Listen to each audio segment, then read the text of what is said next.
Hey everyone, welcome to another Wildewitch RP live play TTRPG session. What is Wildewitch RP? Well, that's me, Faye, game master and storyteller here, and Lachlan, our writer and producer. We're a couple who love sharing stories, so much so that we quit our day jobs. And we created our own company so that way we could create high quality and exciting TTRPG experiences full time, and then share them with you. Tonight we are playing D&D. This session features the Burning Veil storyline, set in our very own Villanara campaign setting. It is a deeply personal tale of trust, betrayal, magic, and magnificent ambition, where the fate of the world hangs in the balance. With us at the table are several of the incredible players who have joined us on our grand endeavor. If you'd like to play alongside them, you're more than welcome to join us. You can ask in chat or hop over to our Discord where you can find out more. Now, speaking of awesome players, it is time for introductions. Like I said, I'm Faye, Game Master, Storyteller. With me is Sirenscape, who provides all of our background music and ambiance. It's a fantastic and affordable sound collection that you can find at sirenscape.com. Now, we get to meet our courageous and daring heroes before they embark in another adventure, this time in a place of darkness and a bit of bureaucracies. And let's begin with an introduction for Bracken. Hey everyone, it's me. I'm playing Bracken. I'm really good at punching things and I'm not really good at talking. I have a great time adventuring with my friends and I hope everything goes just dandy. Of course it will. Nothing's gonna go wrong. Next up on our introductions, let's hear Avi. Hi, I'm Kelsey, and I'm playing Avi. She's a half-elf bard sorcerer. She used to look somewhat unassuming, but her appearance has slowly and gradually been changing, mirroring the dark energy she calls on in her magic. She's constantly quietly humming unless she's deep in thought. She cares deeply for those around her and has the potential to be quite scary should the situation call for it. Amazing. And then last but not least, let's get an introduction for Cecil. Hello, my name is Brent, and I play Cecil Darkholm, a 3.5 foot tall, forest gnome cavalier who is trying his best to work on or tolerate new relationships. He is ready to support his friends and do whatever he can to keep the distant home he was banished from safe from harm. Beautiful.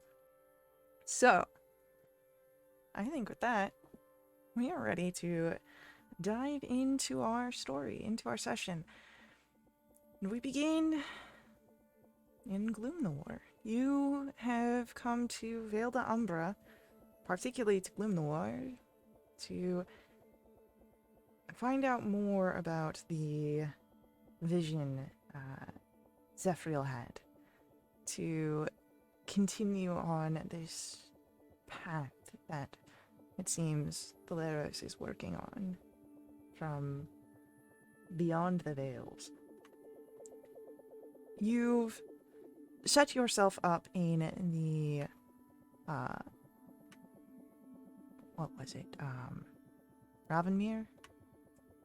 Yes, the Ravenmere Manor, with Lady Irwithel, and the introductions you've made to the staff of the house, as well as the Lieutenant Kirvin Staralda of the Morgenstadt Gloomguards.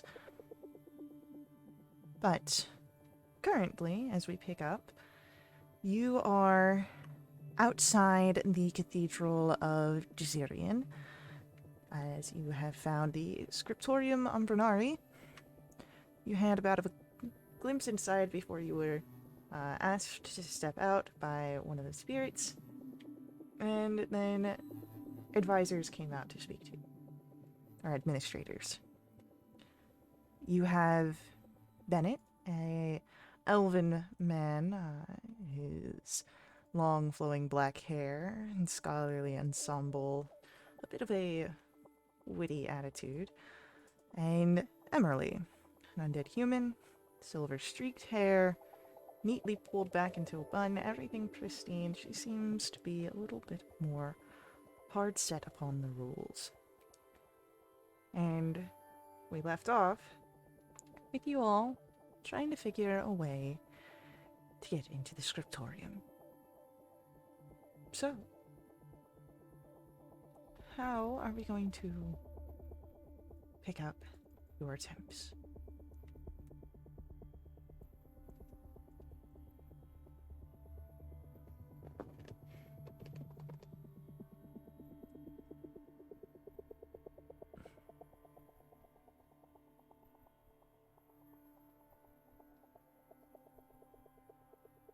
We had stepped away, yeah? Yeah, you've stepped away off to the side. They're still outside, Mm-hmm. but you're not like in an immediate range.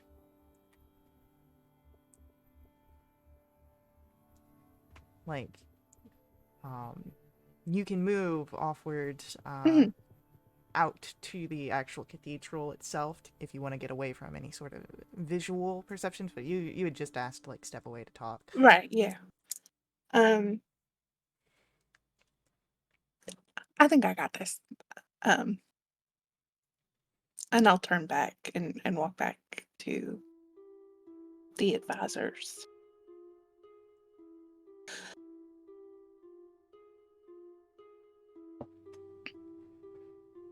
Okay. Well,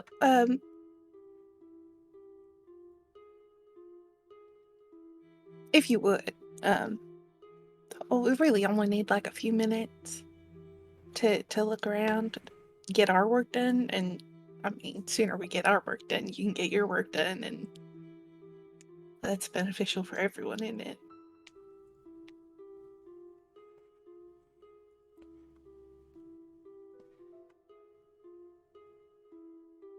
As you are saying this,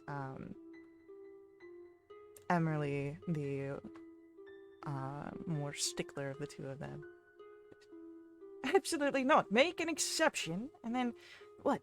We do one for you, we do one for everyone, and it becomes chaos. No, even just a few minutes is unthinkable.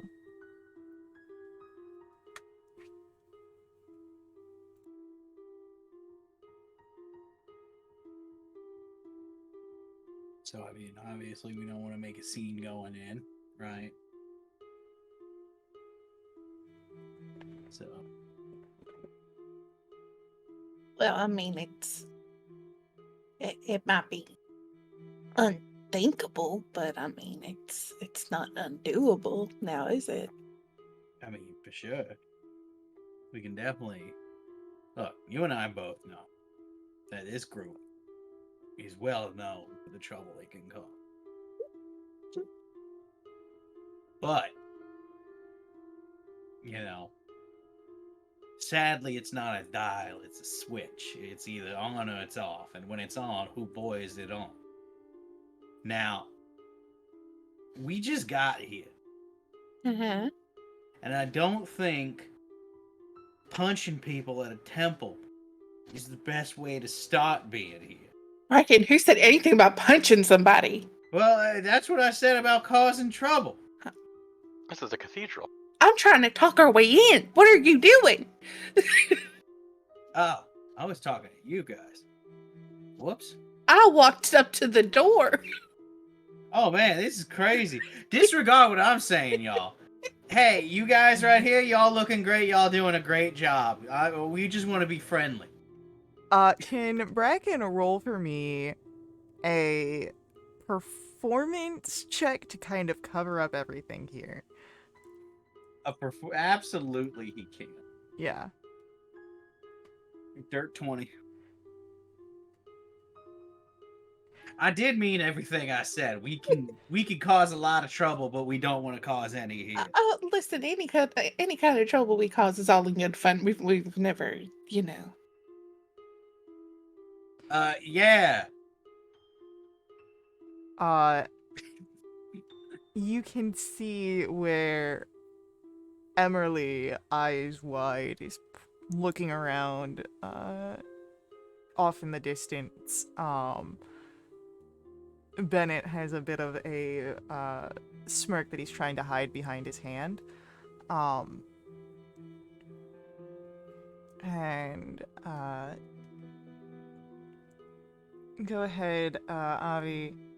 Roll me a persuasion check, please.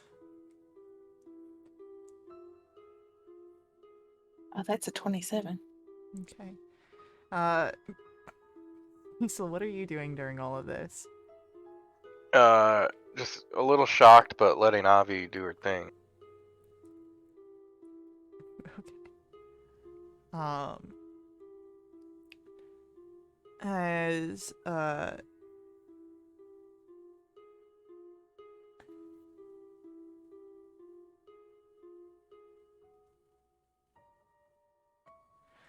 you are having this conversation,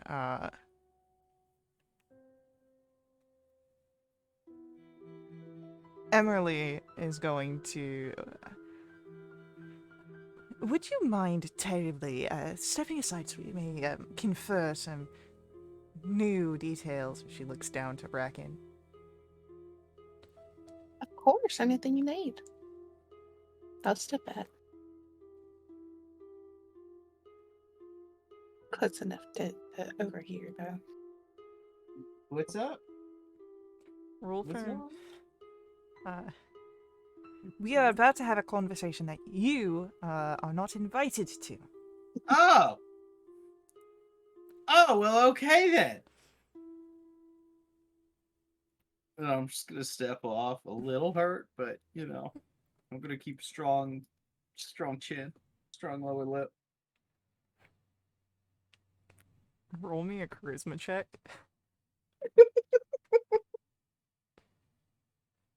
There's a bit of a wobble. Oh my god, are you crying? No!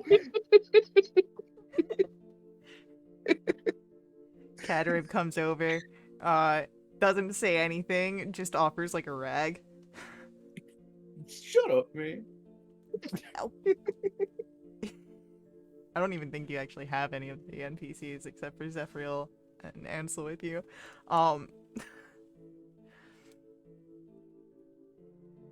So. Okay. As you are watching the conversation, anyone who would like to try and overhear, I'm gonna ask for a perception check.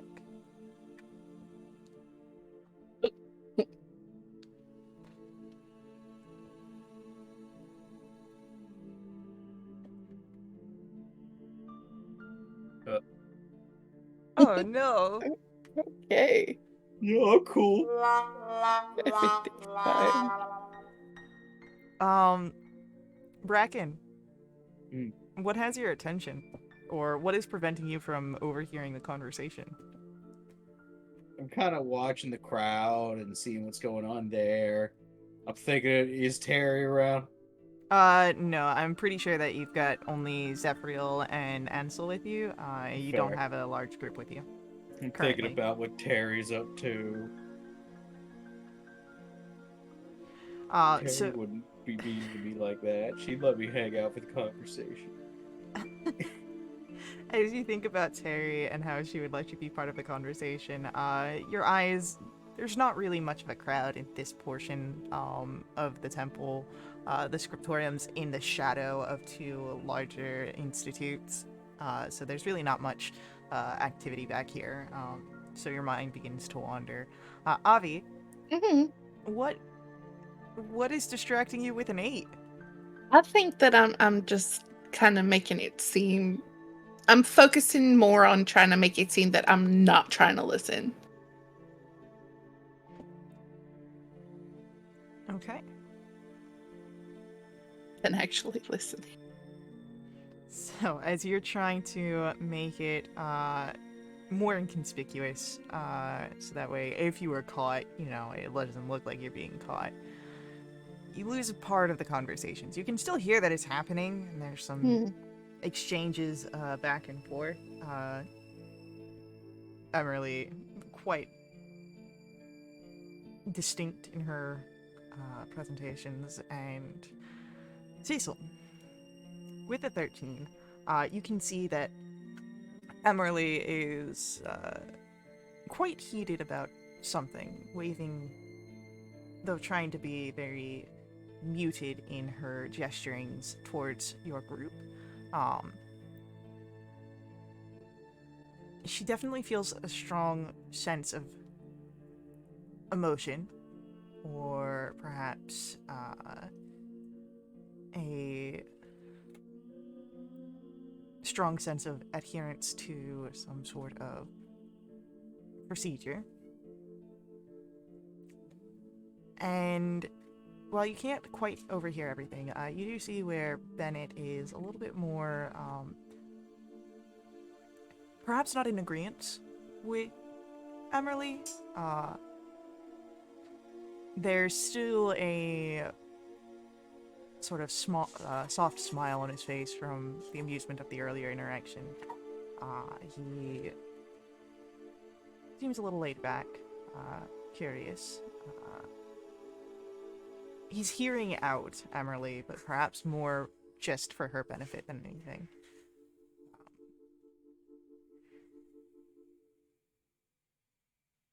And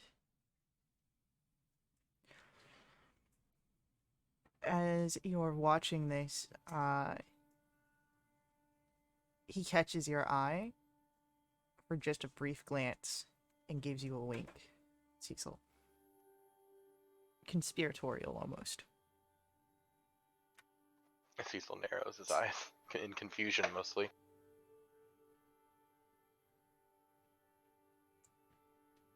So, I'll try and whisper that I think they're arguing about letting us in.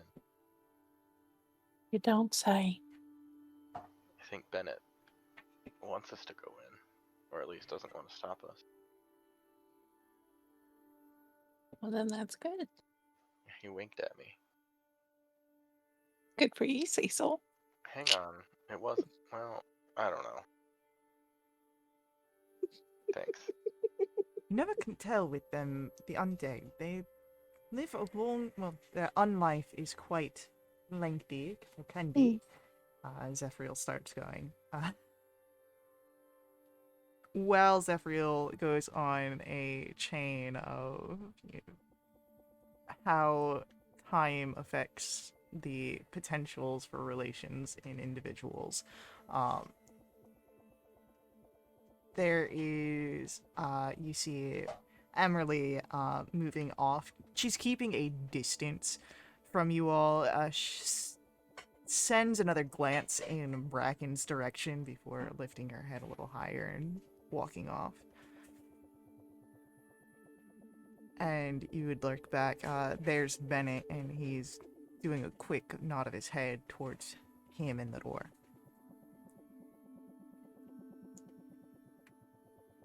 I'll step up. Start walking over. Okay. I'll follow Avi. I will follow. Ansel follows, Zephyriel is the last. Coming! As you approach, Bennett, she's off to find some paladin who will listen to her problems and come investigate the situation, so we don't have much time. But you're intriguing. So, we'll, keep this quick, yes? Oh, of course. And as you are moving in,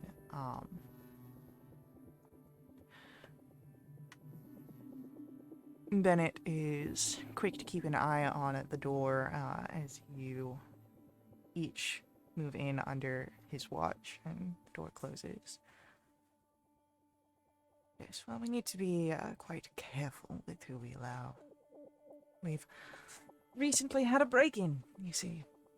Some divine entity shadowed our wards, infiltrated the grounds. No. Oh, yes, it is quite true. Angelic, she had Dark, faded black hair, umbral tarnished armor. Her face was masked, Hmm. and even hid her eyes. That's crazy.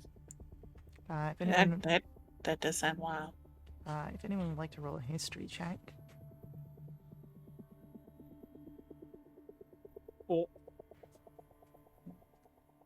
Yeah, no biggie. Bracken, Cecil, you've heard this description before. Kari had mentioned a figure that matched this description. Desivara, the Oracle of Silence, patron of the Order of Fate's design.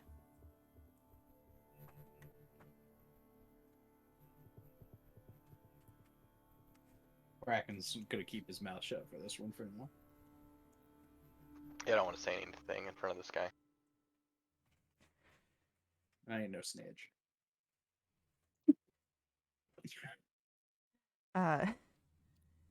Bennett turns to you. You said that you were looking for some information, some sort of work that you were here for. Can you provide for me some elucidation on what you were doing so I can make sure that you are paired with the correct resources? Yeah, totally. Above table, I completely forgot why we're supposed to be here. You are at the scriptorium, because you are, you're trying to discover the details of the desolate Colosseum from Zephyril's vision of Thaleros. Got it. That's right. Yeah, there's something about a coliseum. Hmm.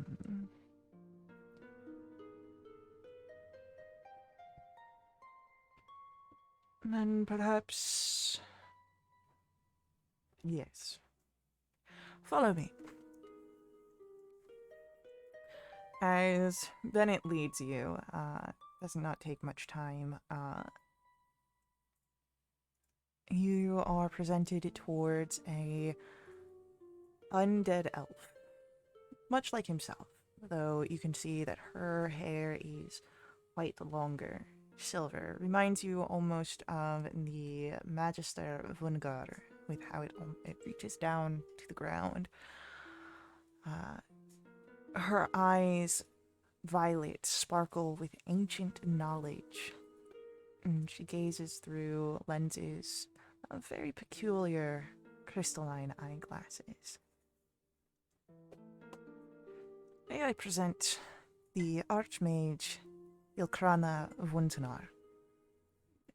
She is a researcher of history of arcane matters. She has studied magic through the ages. And this is when Ilkrana steps forward.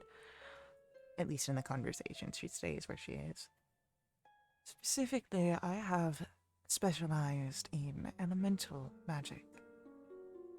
My research, however, in other areas is quite meticulous. I assume that, Bennett, you have brought me figures because they are in need of my capabilities.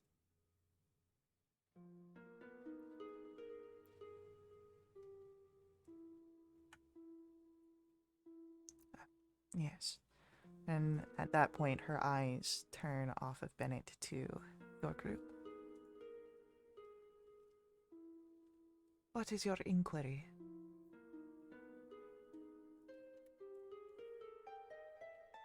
Well, we're doing some research on a coliseum that was here or close by.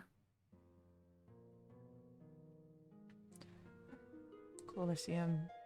Yes, may be able to point you in the direction of one or two or three. Colosseum itself is not as much of a descriptor as you might think in a place of desolation and ruin.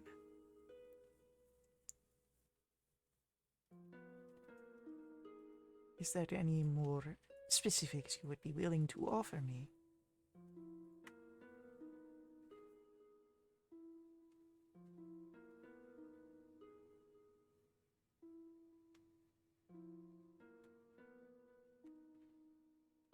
Ooh, can I roll like a history check to I see if I remember anything else?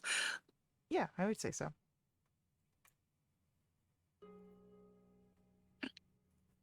That's a 17. 17. You'd be able to give a more accurate description than just fake Colosseum, and you Mm. see where she nods. She seems to take every word with a very serious weight, kind of holding each.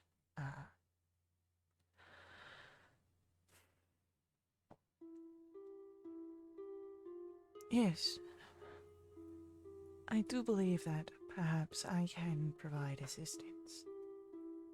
However, I will be asking for a gift of support towards the scriptorium.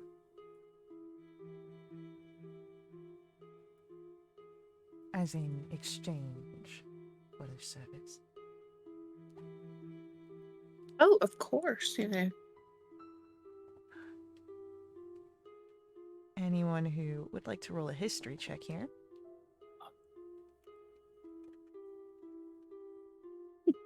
What does a 3 tell me? It's a very good, strong 3. A 3 and a 5. Healthy. Donations are typically customary or at least appreciated. With an 11, Cecil, you would know that gifts to academic institutions can take many forms. It doesn't necessarily have to be monetary. You could offer future services, pledges to deliver artifacts and tomes during adventures, contacts and external supporters can be arrangements, and other activities to help the Institute succeed and thrive. I'll just kind of lean over and quietly say, they want money or a favor. Okay, what if I offered to teach a class for him?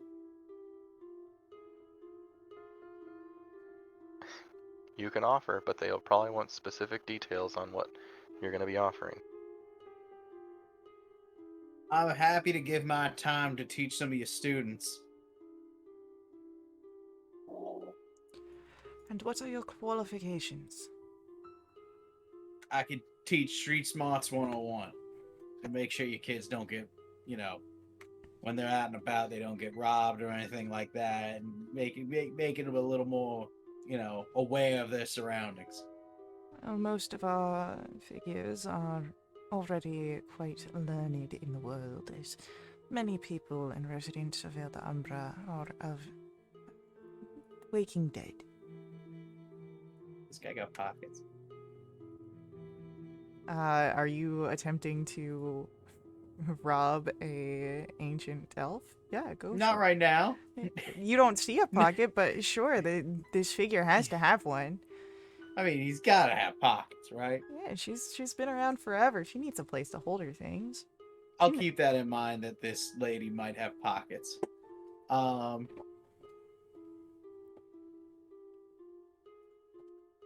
Okay, how about instead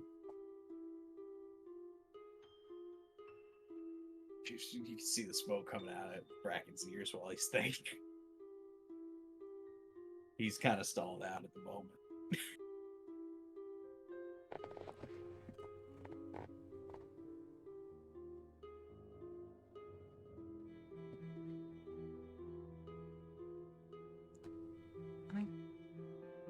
Ansel will lean forward, whispering to the group. I don't think it would be a disservice to our own worth to provide a promise of future services, what they require. perhaps an open-ended deal is a sore subject, as he gives a glance over to Avi. But this seems a different situation than what we've experienced before.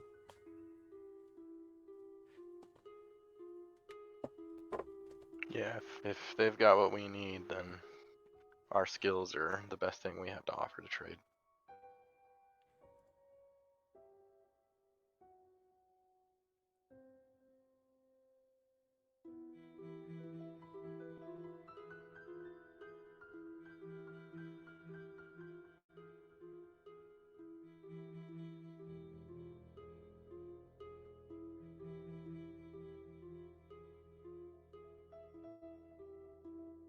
Well, all right. Let's see what we can do for him. So you will offer your services for a future endeavor? Yeah, I suppose so. What could go wrong? Well then, I will ask upon then your names, so that way when we can put your services to a use that is most beneficial, you may be reached through arcane means. And from the robes, this elven figure draws forth a scroll, and then as she snaps her fingers, a quill begins to appear out of the particles of dust and coalesces into this long, wispy existence. Your name and your best attribute, please. And it just kind of floats in air.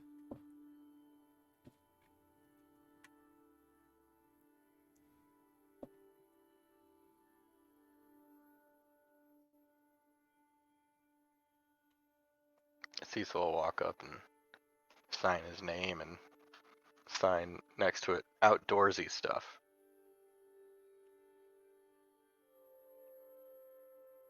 Is that what they're looking for? It'll take it. Perfect. That's pretty Bracken vague. Bracken will walk up and he'll start writing neck crab and then cross it out and just go, sorry, force a habit, and then write Bracken. And then next to it, he'll write punching stuff, heavy lifting.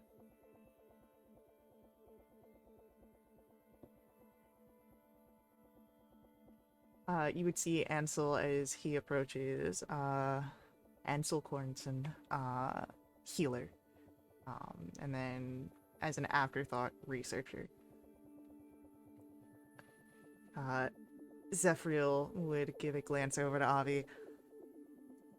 Perhaps I should proceed last, as I do have quite a list of, well... It's fine. You know, they only need one. Sign my whole name, Avisala Alwyn. Empath. And as, you do see, like, he puts, like, a whole, like, list of, like, Professor, rather than Zephyriel, and just the whole laundry list. And at the end of it, the elven figure. How intricate. Thank you. And she stands up. You can hear almost a creak of the bones, but you see the flow of her robes and her hair, the hair. It's a sort of... It reminds you of a willow tree. You can hear the movement, but it still seems very graceful and elegant. And... Vonchonor, if you would follow me, I have a team that I believe would be of use to your endeavors. Perhaps the best to find your answers.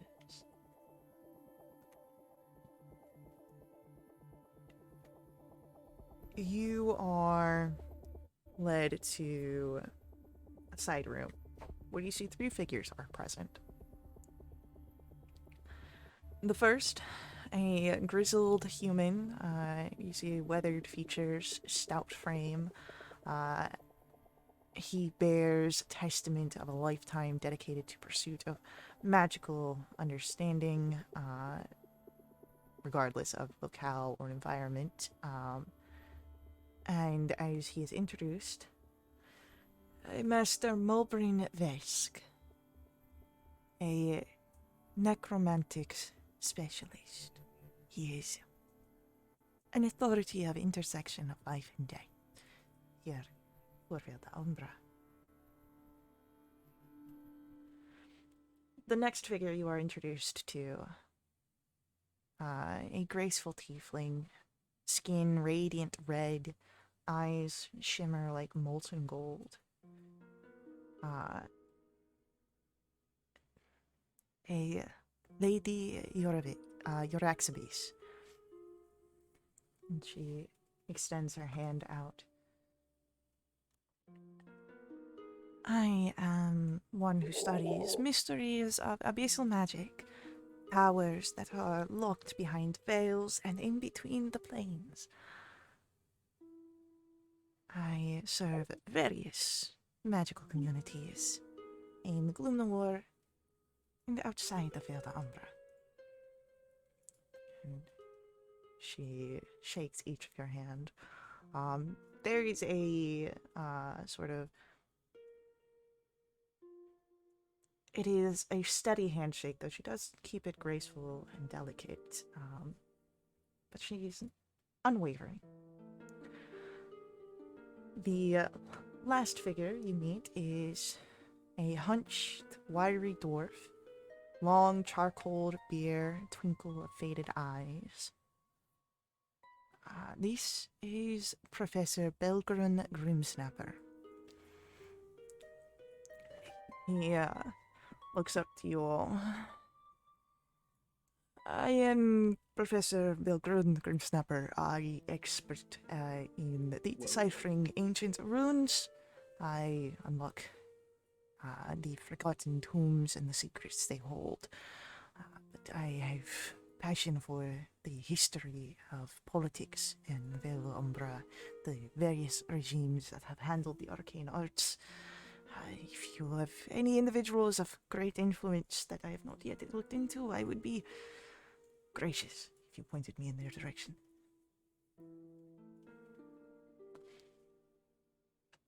What was that name one more time? Belgrun Grimsnapper. That's a name.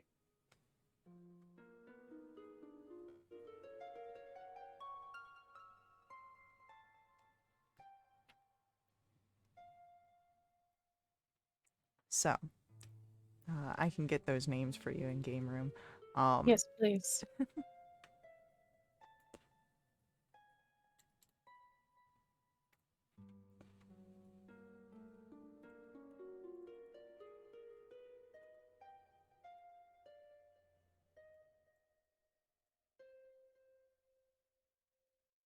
Let's see how close I got. Survey says. I would say that the closest you've got is on Professor Belgrun. Yeah, you're right, without even seeing the answer.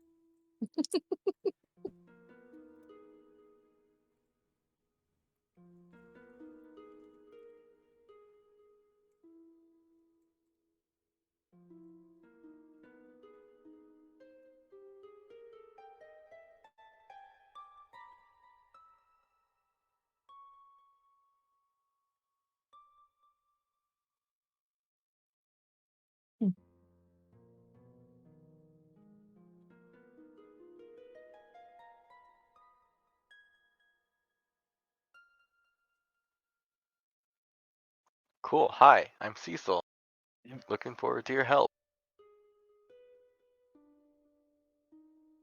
It's a pleasure to meet y'all. I'm Avi.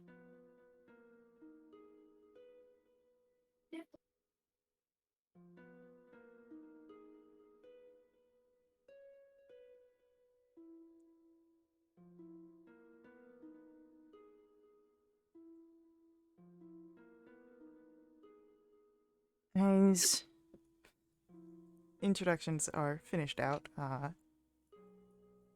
Ansel, Zephyriel, making theirs known, Von Tenner begins to explain what you've already shared, and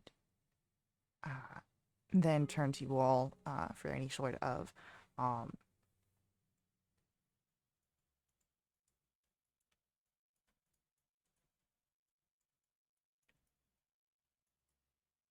more details to fill in any sort of areas. Not that you have terribly much, but then you see that now there's a little bit of sort of concern appearing in their figures. You recall that there was a break-in not terribly long ago, and perhaps the scholars are more wary to any outsiders coming in. You might have to persuade them to your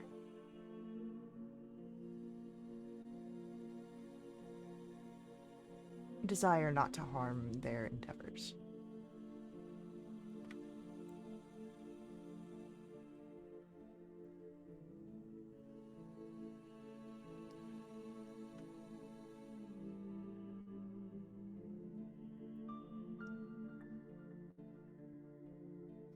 Do we know why they would think we would want to do that? Because there was a break-in recently, and Oh, okay. Yeah, but we had nothing to do with that. they don't know that. Well, we know that. And that's why you have to convince them.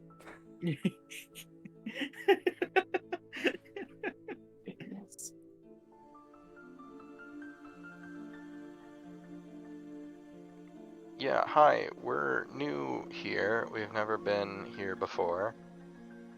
We're looking for information about a old coliseum or arena. Oh, we can understand Yeah, we. your hesitation to share information with. Well, We heard about it. What happened?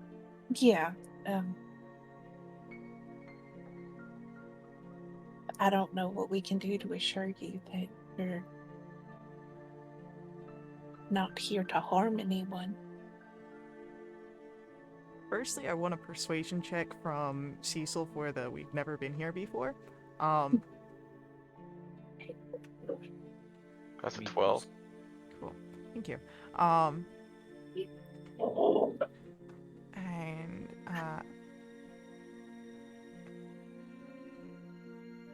it'll be Euraxibis who comes up to you, Avi. Again, her eyes almost entirely golden. You see no discerning pupil or iris shifting. It's all the similar gold. She looks right at you, levels her head. You have no association with a dark angel? Any of them? The who? With a dark angel? Answer me. We know of them, but we are not associated with them. They're talking about the Order of the Face Design, right? That catches Euraxibis' interest. She turns to you. You speak of this order? Yeah, we've had several run-ins with them, and we've been at odds for quite some time.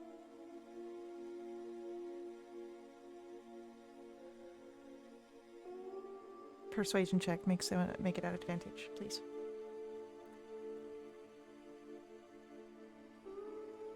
Is that a 20? They have my vote. And she is going to sort of side over onto your area.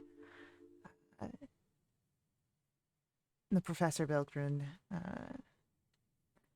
They're- they may say that they have no affiliation, but they speak of secret societies that Araxibus is interested in. Perhaps they are, as she is, deceitful shadow workers. The only reason we know about the Order of the Fates is on is because we're working against them. Persuasion check.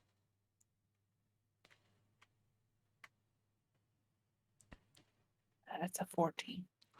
A likely story that is utilized by many spies over the history. If you are working against someone, you'll have collected many knowledge for facts that can be utilized against your true enemies.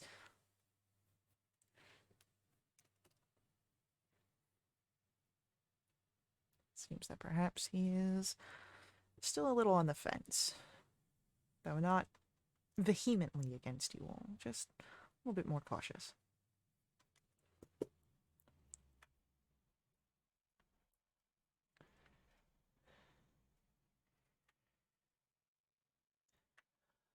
Mobrin, the necromancy specialist from his workstation.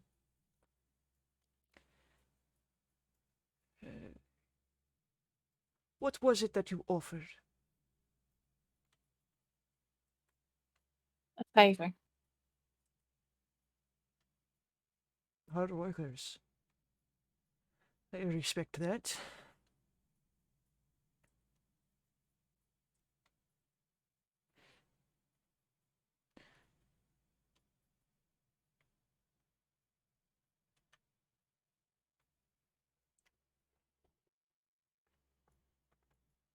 Suppose that's worth more than money.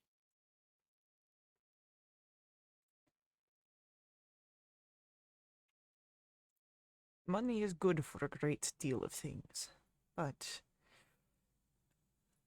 your efforts, if we need recovery of some great artifact, it will pay in dividends. A one-time donation works once, but this builds a name for yourself, reputation. That lasts a lot longer.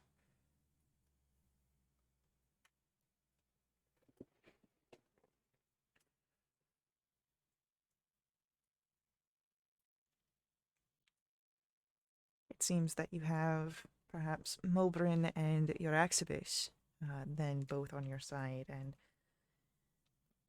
the Professor Grimsnapper is still a bit on edge.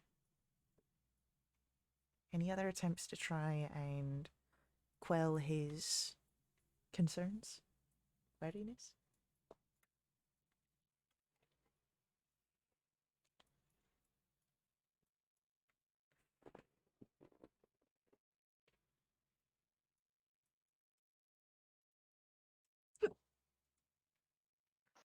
Listen, sir, I understand your hesitation.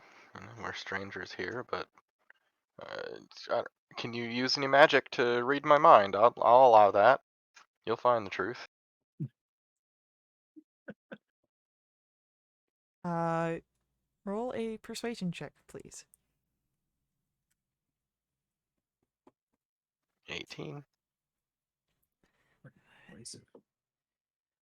No, I've no magic myself, but spies don't usually readily offer themselves up for magical assertions. You see that he starts doing some mental calculations. All right. Perhaps then I've misread the situation.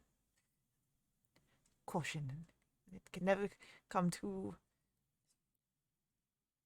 much, especially when you're dealing with such delicate matters and artifacts. Sure, I understand and agree. And if you ever get wind of the Order of Fates design, let us know. Be a good favor to cash in, because we're not fans. Yeah, they're kind of on our list too, if that makes you feel any better. Yes, you've mentioned them. I've run into them in passing with my various outrunnings, your exhibits will say. And I would very much enjoy hearing more of your own experiences with them. You seem to be closer than any of us have ever gotten.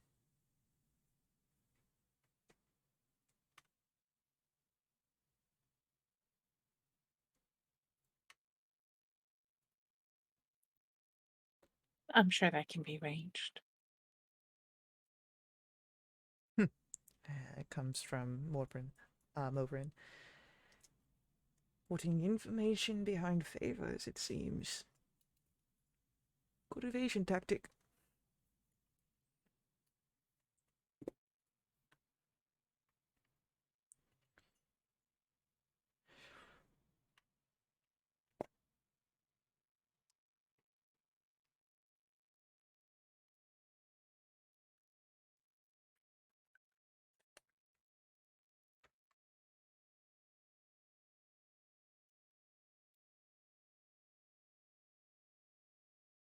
Well, are we able to get down to business? Yeah.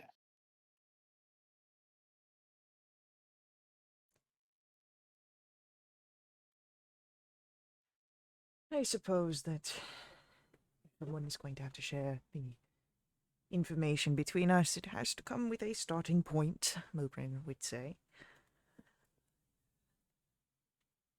Research barely does well in a vacuum.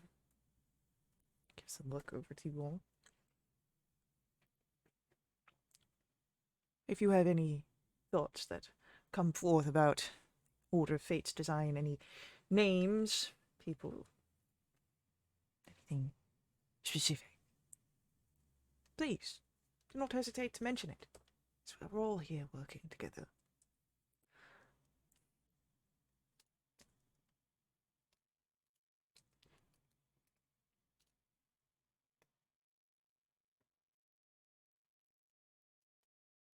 I'm going to ask that for this next portion, everyone roll for me history checks to discern what you recall of the vision Zephyriel had experienced, that you all witnessed.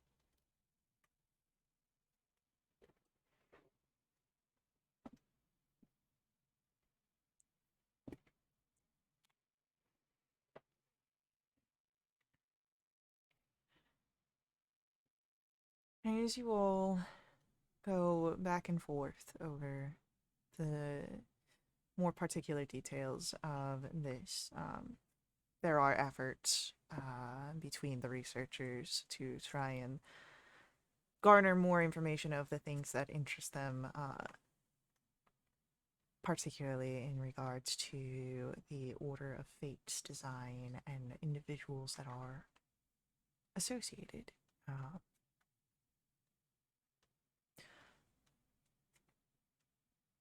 But mostly what comes to is that, well, there are some insights to what you are looking for. There's still stuff missing.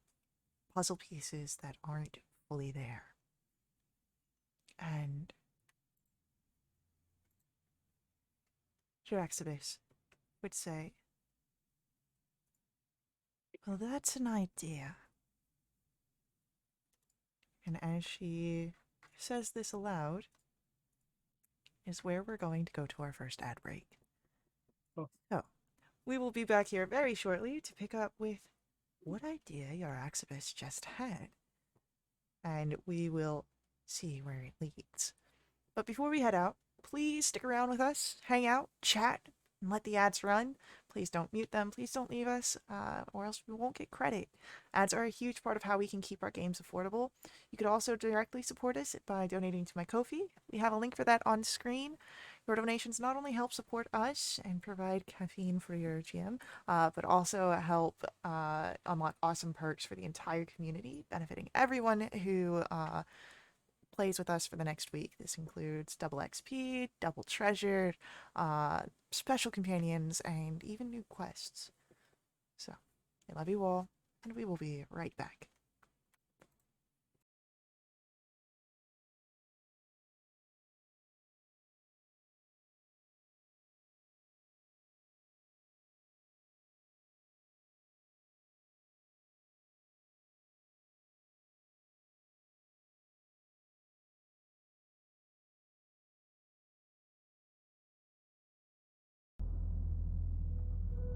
Alright, we are back as you guys have been doing some research. It's been a little bit of time as Lady Araxbis now pipes up. Well, that's an idea. What's an idea? We tap into the connection from the vision. We renew it. Find a way to trace it back to its source. You can do that? With the right practice and applications of magic, most anything can be done. Of course, now this is a bit more occult, but you have an expert in the field. And she gives a smile that shows off. Her teeth aren't sharpened, but there is a sort of gold capping on the canines to really emphasize and almost gives a glint of danger.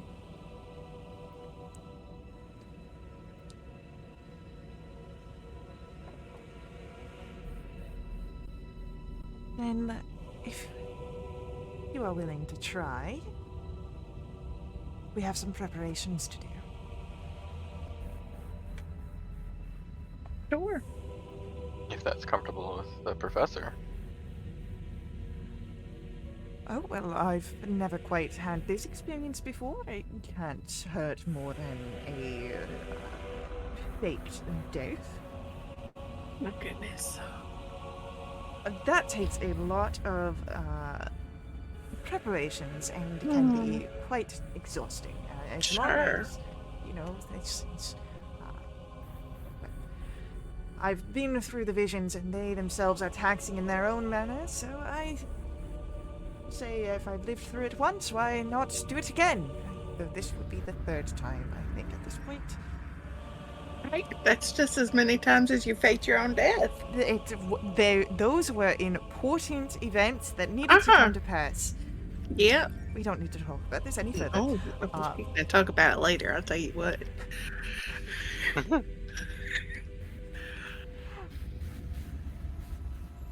So,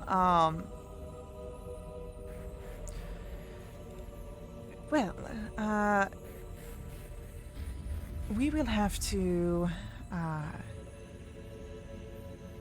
as I said, preparations must be handled and taken care of for this ritual. It is a rite of veiled invocation. It is quite potent. We will have to... There's a specific location we will need to utilize. Well, it's not specifically this location, but this location has everything that we need. A wand of symbols of life and shadow. In an altar as well. Appropriately sized. And lucky for us, it's nearby.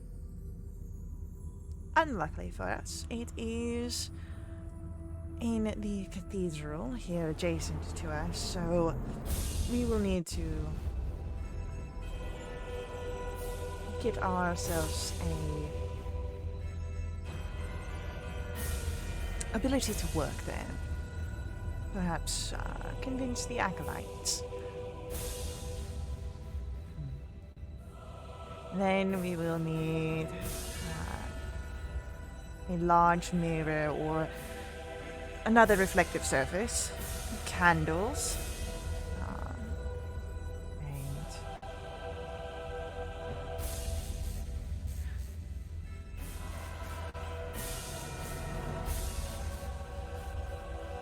as she's listing these off, is anyone taking note of what is needed? Yep. Okay. I do have the tome of the incantations.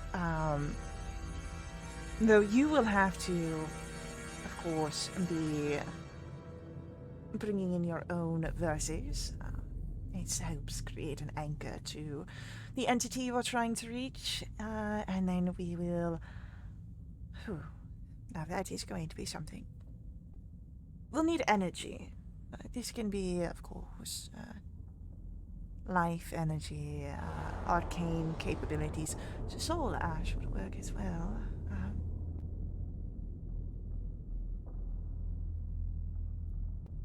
Don't we know somebody who can get a hold of Soul Ash? Or Certainly something that was talked about. you know somebody with it somewhere. Whether we know them or not, we know of someone with it. So,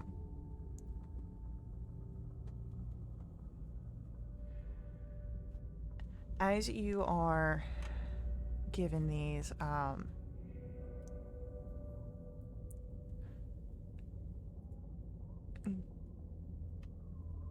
you would be given the... So, you have to find a mirror, a large mirror, is what was specifically said. You will have to persuade the acolytes that you'll be able to get the chamber. Create verses for the entity you would like to reach, which I will give you more information on as we come to that. Then you have candles that you need to find, and then the soul ash. If you were pursuing that avenue, it would be 3,000 GP worth.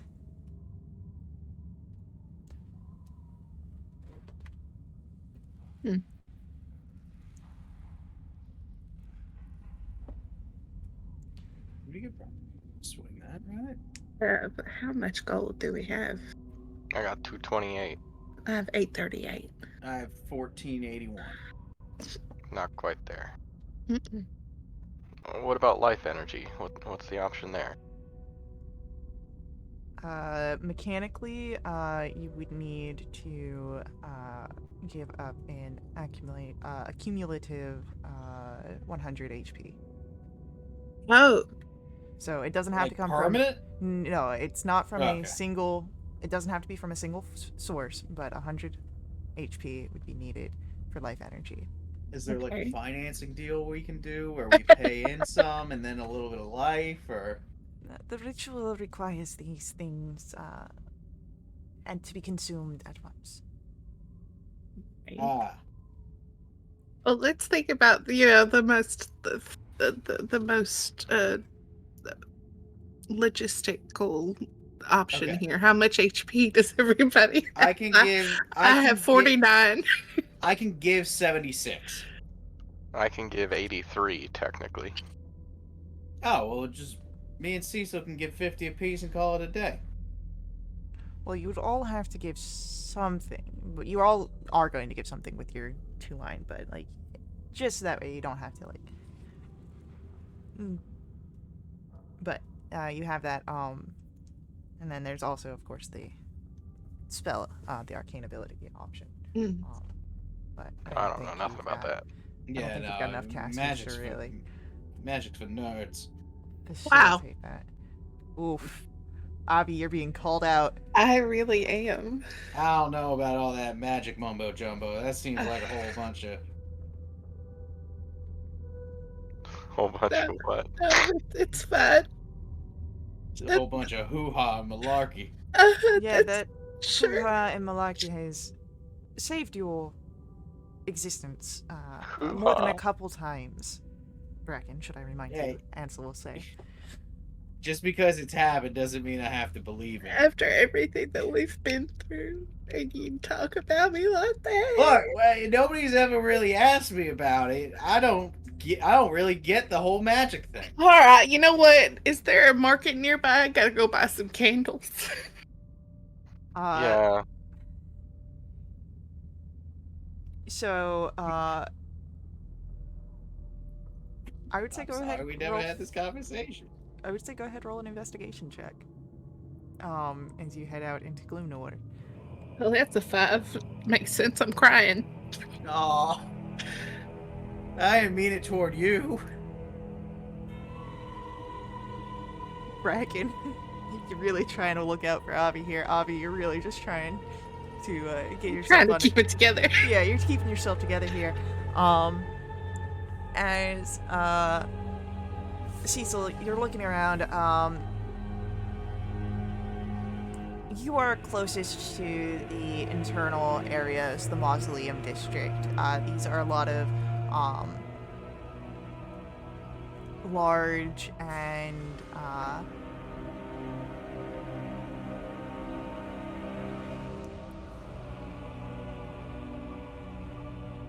they're large, they're brand new. These are all the sort of more luxurious stuff, but you would know from your entrance and expectations, the Moss District has probably a little bit more smaller shops, more second-hand nature existences for areas that you can go to look for the things that need to be purchased.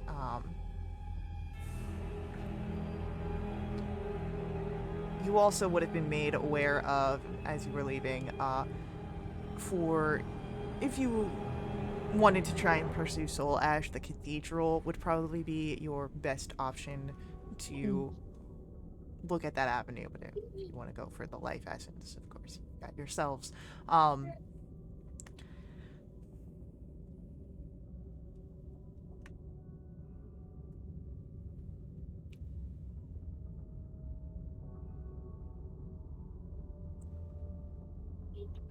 Yeah, life essence should be fine. Yep. Is there a candle shop? Did I find a candle shop? Would you, so with your 15, you know of the two areas, would you prefer to look for the candle shop in the closer area of the Mausoleum District, even though it will be probably a little bit more gaudy, probably a little bit more pricey, or would you travel outwards to the Moss District, where you've got... Let's do the Moss District. Let's see the city a little bit. Sure, let's go for a walk. Yes, perhaps it will allow our magic users, such as ourselves, Avi, a chance to reclaim ourselves after such harsh conversations. Yeah, perhaps. Maybe. I just want to reiterate, I didn't mean anything toward anyone in the group. I just meant magic as like a whole concept in general. I didn't mean you guys. Mm-hmm.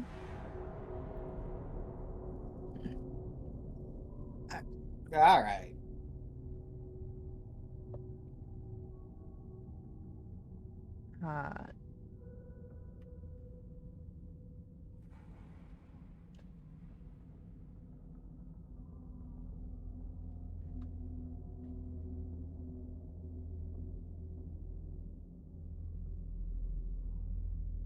As you are heading out to the Moss District with A15, yeah, Cecil, you do find a candle shop. It's a little spooky, a little dusty. Everyone here is undead. There's coffins outside front. But it's a candle shop. Look, Avi, I found your candle shop. Great, I'm going inside.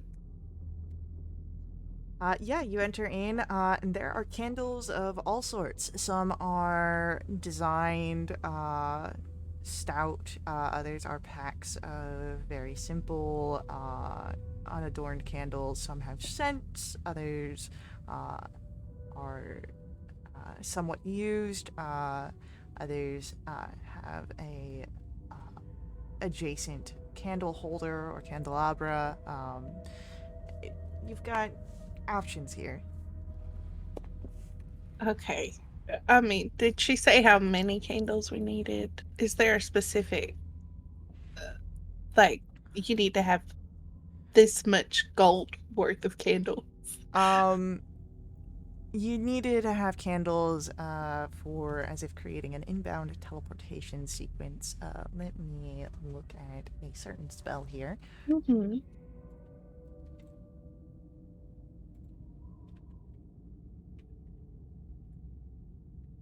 has what's the name of the candle shop? Moss District candles. I don't know. Oh, come on. Not every candle shop's gonna get a name, okay? Not Giants candles, Big candle. because it's not the Yankees. The Mets candles. Gotta love the Mets. You're gonna need 50 gold worth of candles. Ah, great. You know, we'll just start Are they picking up scented? candles. I'm not grabbing scented candles. Yeah, Just come on, grabbing let's see what they plain. got. I'm just grabbing plain, boring, white, unscented candles, as many as I can. I want to get. I want to get. Faye, what's their scents look like? What kind of scents they got up on the wall? I've What had scented it. candles we got? I've had it up to my eyeballs with Bracken today. So these aren't like it's not like a Bath and Body Works. You don't have like the areas. This is like a Goodwill. So like you would have to find out the scent by going up and taking a whiff of the candle. So let They're me ask all this like question. unmarked. Do they have any like glass cylinders with like gods and patrons painted on the side of them with candles? in them? Are you asking if they have any sort of like reliquary candles? Maybe. To pray the sickness away. Go ahead. Why don't you give me an investigation if you're gonna look through this thrift shop? I will 1000%. There's a titway candle over there. Oh, we're buying those. It's you see that the candle that is like most out there is a sculpted candle, but it's very intricate. It is of a unicorn and a bicorn splitting from each other at the tail, and going in two different directions. It's got 5 wicks. Okay, That is so dope as hell, actually. so We need to buy that. team, hear me out. Hear me out. No, here. you're gonna have to convince me. Just buy it. No, because I think I could kill 2 birds with 1 stone here. Uh-huh. We need 50 gold worth of candles, right? Yes. What if we got 150 gold candle? No, see, Bracken, because we need to buy many candles to arrange them in a certain pattern. One candle is not going to do that. But this candle's worth 50 gold, and they said we needed a 50 gold worth candle. Right. Well, I don't know how much this is. I'm assuming it's 50 gold. You buy that candle, and we're gonna keep piling candles over here because we need them, you know. Hey, shopkeep. Oh, goodness. Yes. Oh man, you're old. We're looking for some candles. We need 50 gold worth of candles. How much is this sweet candle right here? That one has been in the collection for a long time. I can't remember how we acquired it. But let me get over there. And you hear the figure get up. What you see is like an emaciated, zombified figure. He's almost like a mummy, but without the wrappings. As he gets closer, forgive me, I've been on a shifting diet. And he reaches out for the candle, and on the bottom, this one is 85 gold pieces. Whoa. What if we bought it with some other stuff since you said it's been sitting a bit? Could you cut us a deal? Roll a persuasion check.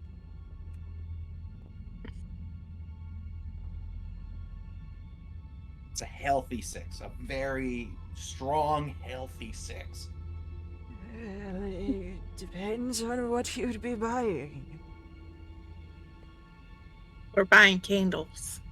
Yes, this is a candle shop. I have candles and candle-related products. Listen on. Candles and candles accessories, if you will. Candle paraphernalia. We do have a merch of non-candle objects, but they are all candle designed. Right, of course. Wait, I have an idea.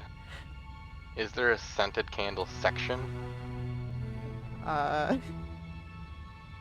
You see an area that is like the layout of this shop is very much a little messy. There's an attempted order, but it's not really upkept. So there is an area that is marked scented candles, but there's unscented candles in there, and you can find where scented candles have been just kind of placed elsewhere in the store when someone decided that they didn't want to buy it. I need to ask Zephyriel a question.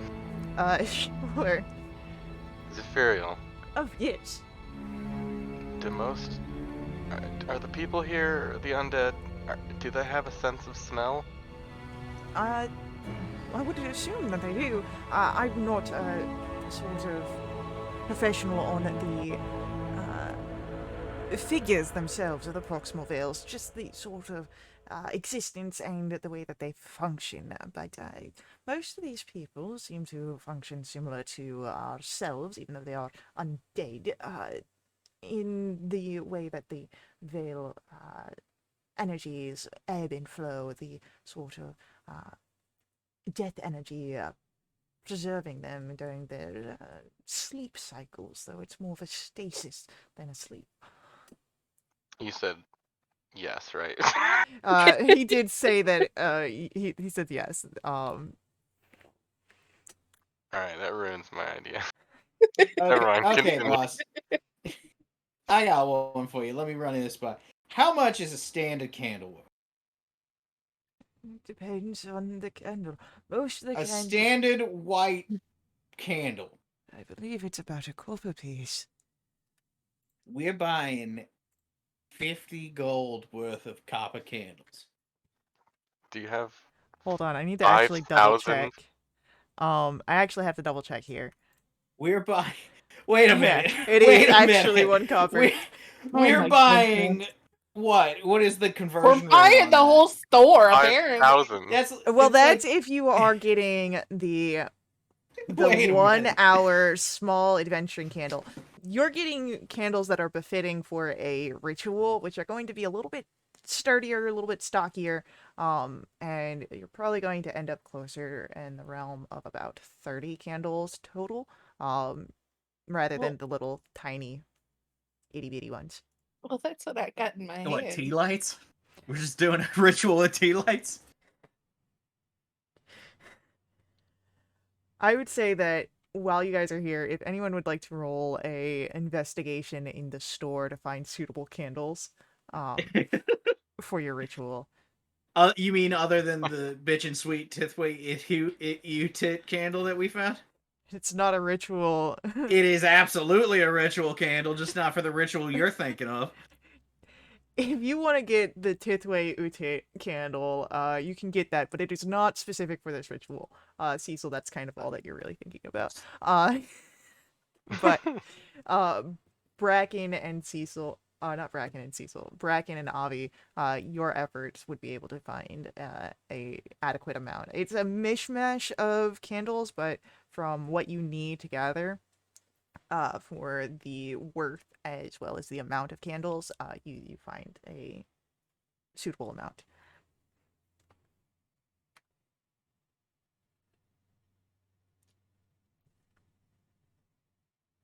I imagine that Bracken is still haggling over this candle, is he not?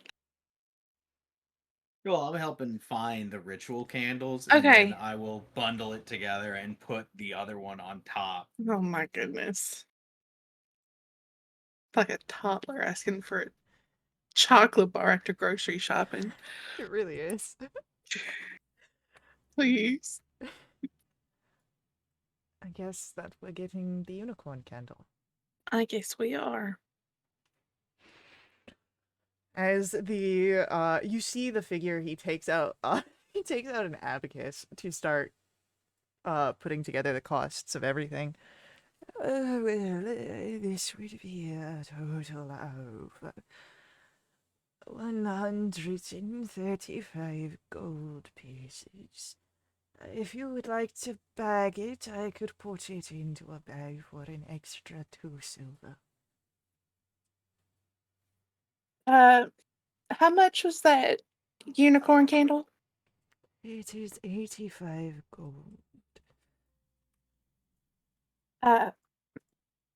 Bracken, Yeah. you put up the 85, I'll put up 50. I'll do 65 for the candle since it's been You can 65. put up 85. You're paying for this candle. I am. I'm just, look. We're He's not been- haggling no more. We're done. I'll look at the guy. 65. Roll a persuasion check. Look at the poor guy. You can see right through him. Well, it's a strong 9. I can knock off 5 gold and the price of the bags. Done. And I'll put up- throw 80 on the counter. I put up 50. Alright, so with 80 and 50 put down, you get your 50 gold worth of ritual candles, you get an Utit candle, and it's bagged for you. So, Add custom item. My goodness. Bitchin' sweet candle. Let's just put the candles in the bag of holding. I will say that the Tithway side smells like vanilla, and the Utit side smells like cinnamon. Oh, there it is. Why wouldn't it? A little spicy.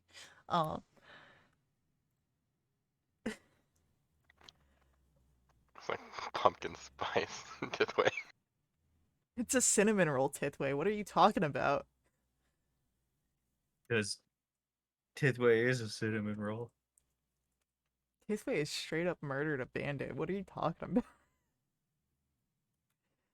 Yo, Tithway out here being a snack. So, you have your candles. You Mhm. still need to procure a expensive, or well, not really a large expensive mirror. You just need a large mirror. Of course, you can try and search through the different areas of the Moss District, through the thrift stores to see if they have one that fits you. Though you could also probably find a new mirror in the Mausoleum District. You can, and then, what do you guys do? Where would you like to try and find next? Hey, candle guy. Uh, Do you know anyone selling giant mirrors or anything like that? no, I stick to my candle shop mostly. I have no reason for a mirror. They just bring me sadness. I'm gonna look at the guy and be like, how about a clothing shop? There are a few shops that sell clothes, yes. I used to travel them in my younger years. Cool, where is it? It's on just down the road. I point one direction, this way. Yes, it has the blue bricks. Ah, now we're getting somewhere. All right. Let's go find the blue brick clothes shop.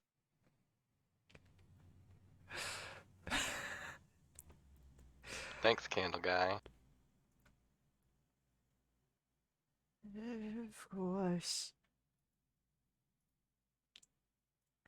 And he sits back down in his area behind the counter.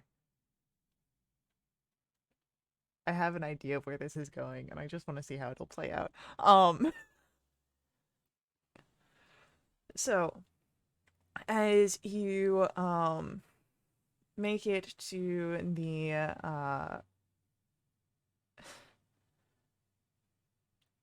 to the clothing store, you see that it is a custom tailor shop that is called Drop Thread Gorgeous.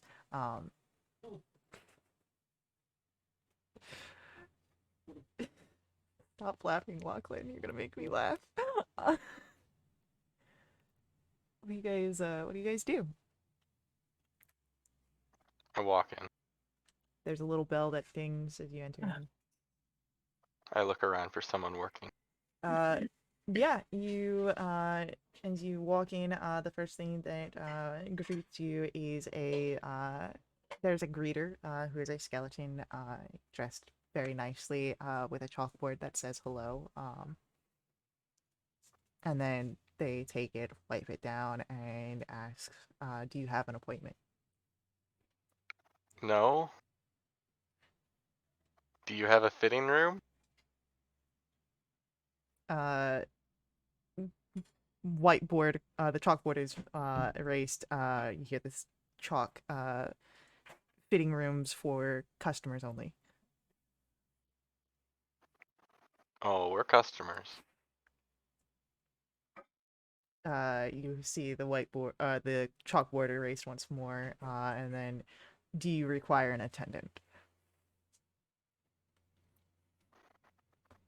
Maybe, but not yet. And then you get a thumbs up. What is happening right now? And the skeleton will go off with their chalkboard to find an attendant for you guys when you are ready. I just want to. Where are the fitting rooms? Oh, we were here for a mirror. So what are we doing here? I'm getting a mirror. You're not. Oh, Wait a minute. Wait a What? minute. What? so we cannot just steal a mirror didn't- from this I- store. I don't intend to steal it. I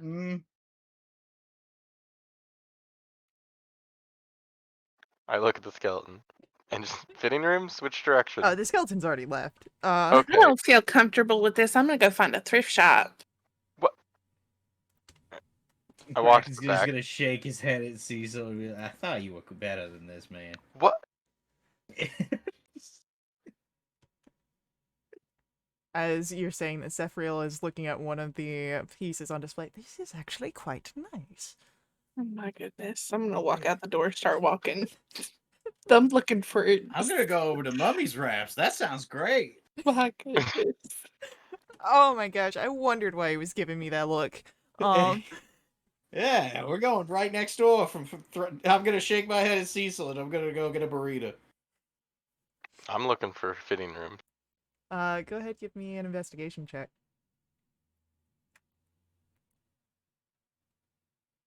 Is it 15? Yeah, you can find a fitting room. Okay, I look in there. Is there a mirror? There is. There are 3. Different sizes? No, they're all the same size. It's so you can get the 3 different angles. Are they leaning up against anything? Are they attached to the walls? They do seem affixed to the walls. How are they affixed? With it's not like they're like hung up on like 3 walls. Like they're like a triptych that is now affixed to the wall and has supports. So they're attached to each other as well. If I look around behind it, is there a way that I could remove one of the 3 panels? Potentially. As you are looking through, you hear a cough behind you, and you see that there is a gnomish figure, eyes with a red gleam, and she smiles. Hi, how can I help you? Hi, yeah, I know this is a clothing shop, but, can I buy, rent, or borrow one of these mirror panels?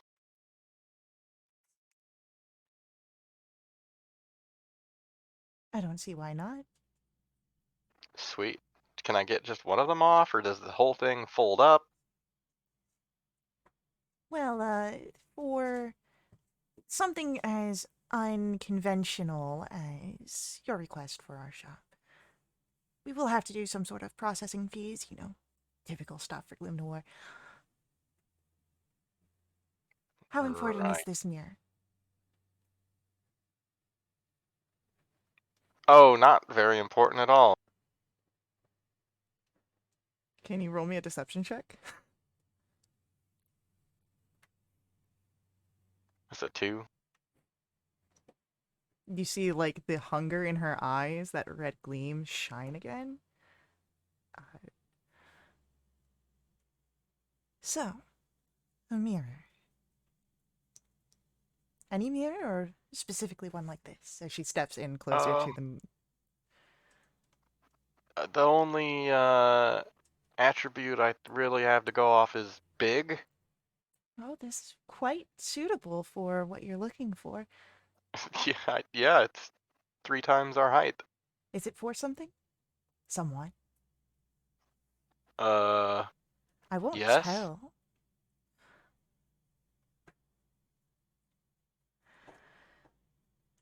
How about? I just need a mirror for a short time, but I'm happy to pay a rental fee. How about? Maybe a down payment on a safety deposit. I can offer you this mirror for 300 Silver? gold. Well, I only need 1 panel. 3 panels I could see 100 each. Oh, but you're asking for something special to you. And we use these mirrors quite so often, you see. They're special to us as well. Well, if I only take 1 of the panels, you wouldn't be left without a mirror that would function. Oh, but you came to us. These are the rates. Yeah, you got standard mirror rates around here?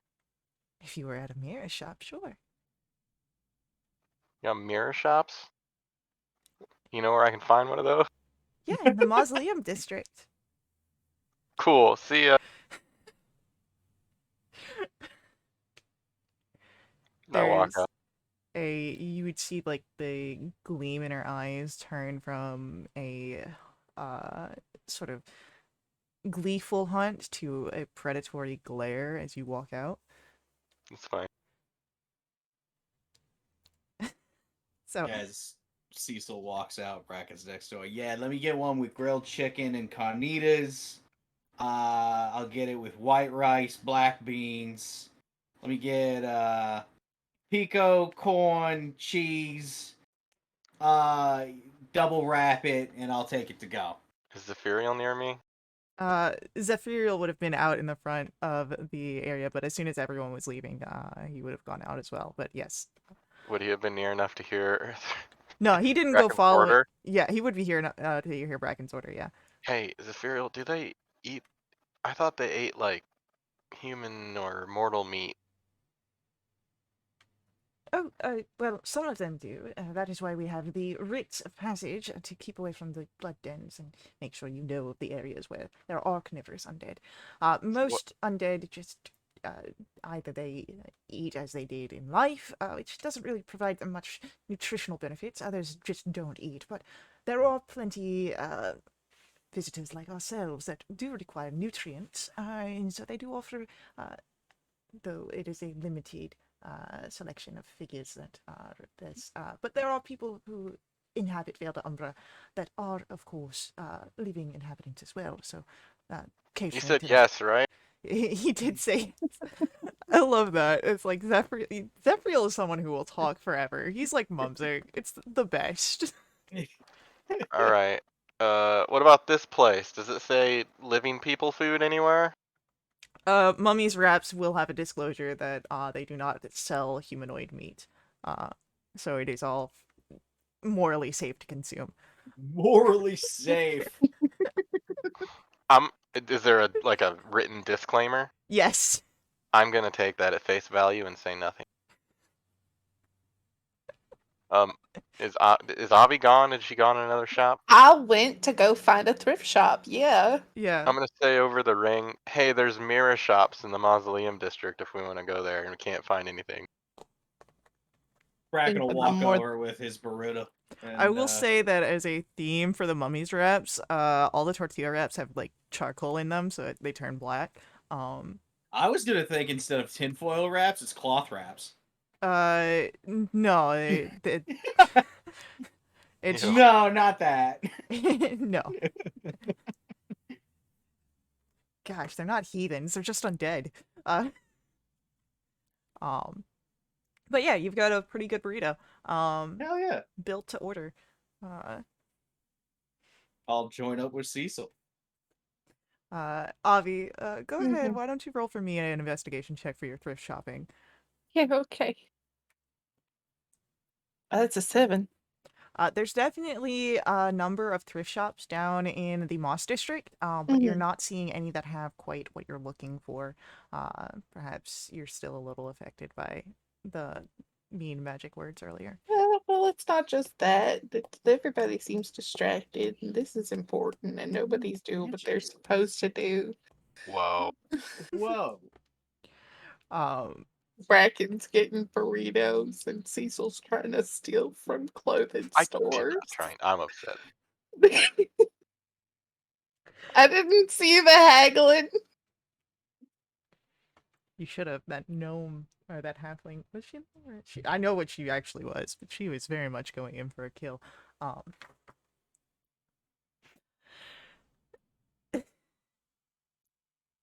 Bracken, Cecil, do you, with Ansel and Zephyriel, try to go after where Avi went?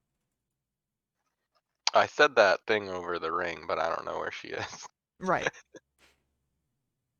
Yeah, I'll Well, look for her. I'll say the ring is a radial effect. So yeah, if you want to follow after Avi, I would say investigation checks, please.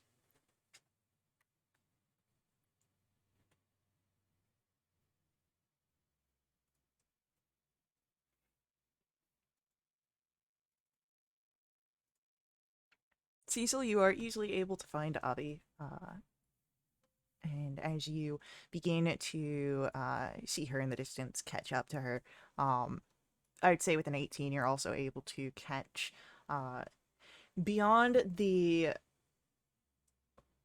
windows of one of the stores, glowing with the firelight of one of the lanterns out front. You can see almost in the reflection of the glass what looks to be a mirror. It's hidden underneath some of the other wares, and Avi's already passed it, so you might have to call her back. You see something.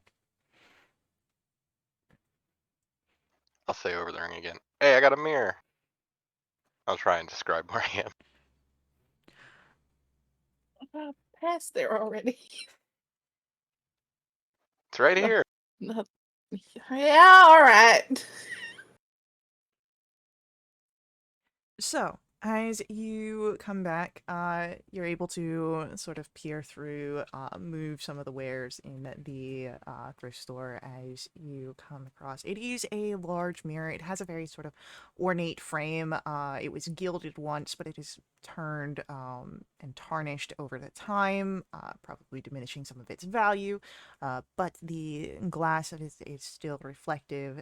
Just the edges starting to sort of wear and become spotted and black with age, but most of it still quite clear.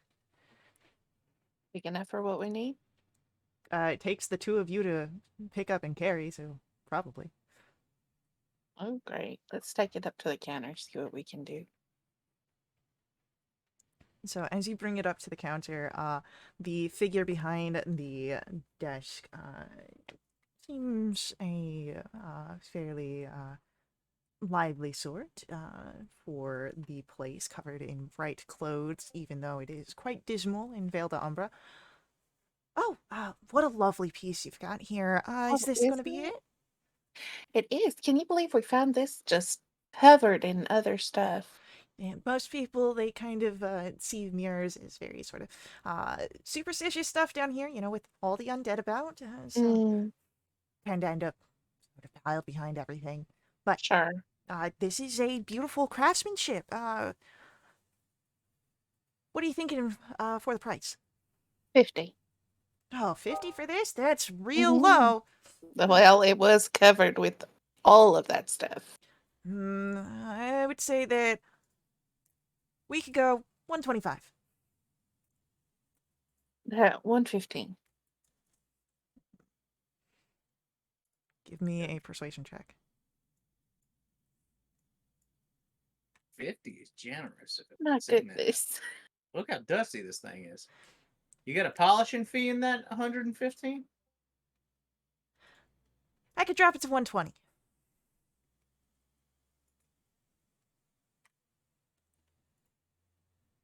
How about an even 100?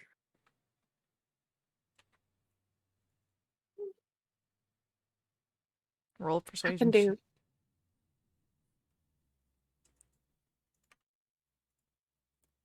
Yeah. Hmm. I, No 100, but what do you got there?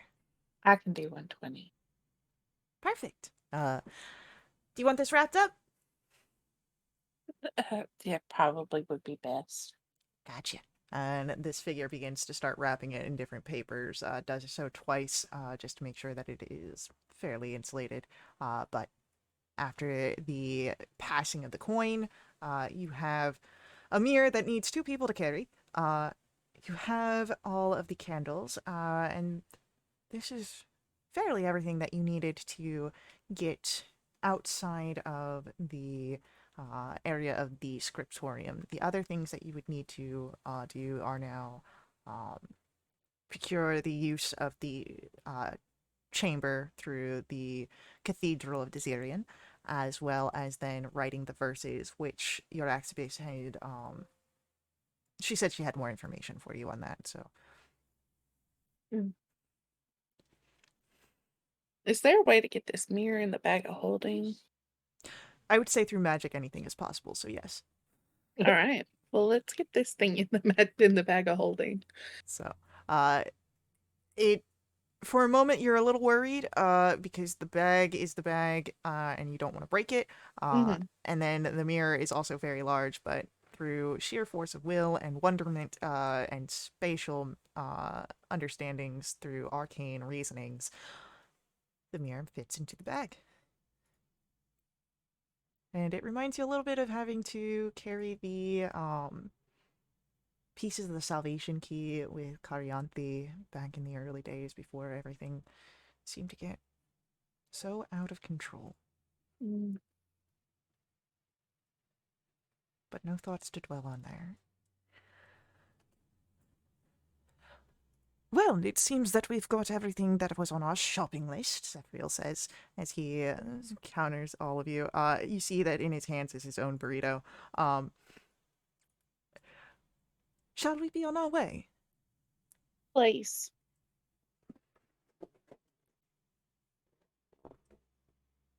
As you make it back towards the Temple of Desirian, as well as the Scriptorian Umbranari that is in the back, do you take a moment to talk to the acolytes of the chapel to try and get the chamber? Yeah. So you approach one of the acolytes, and before you can even really ask them, welcome, are you here for a blessing of Desirian? Or to offer a tithe or donation? Well, we were certainly hoping for a type of blessing.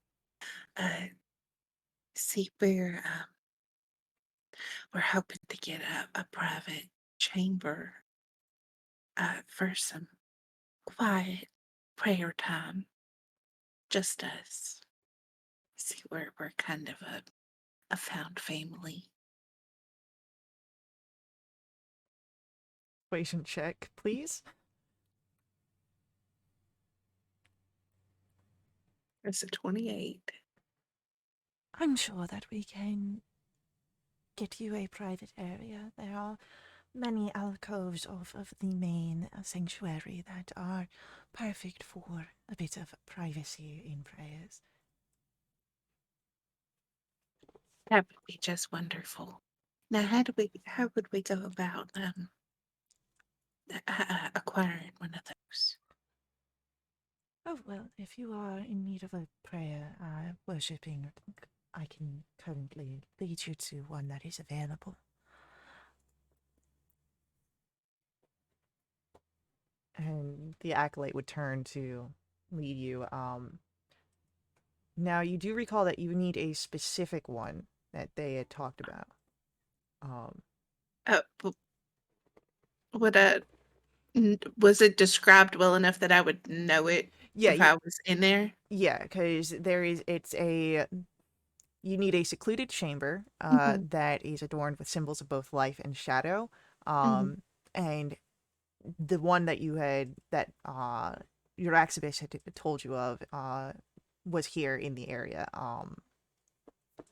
It probably would not be off of the main sanctum and mm. worship area, but uh, you may be able to, upon seeing the area, kind of turn the conversation. Um, Yeah. So, if you follow after the acolyte, you do see that it is low lit, with a sort of ghostly blue gay sort of coloring of the light, Mm, and has a view of a large statue of Tiserian towards the front of the sanctum. The skeletal raised arm towards the sky, uh, but it's not quite what you need. mm. Now this is quite lovely, but we are looking for something that's a bit more um well off of the beaten path. We take our prayers very seriously. Ansel will come up next to you, and we are practitioners in our own rights and do more than just simple prayers. A lot of our worship is utilizing the rituals of Desirian as well. Mm. And he gives you a look. You may roll your persuasion with advantage. Oh, my bestie.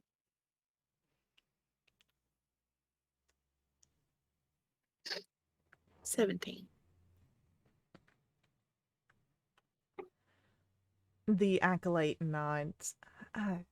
My apologies for misunderstanding.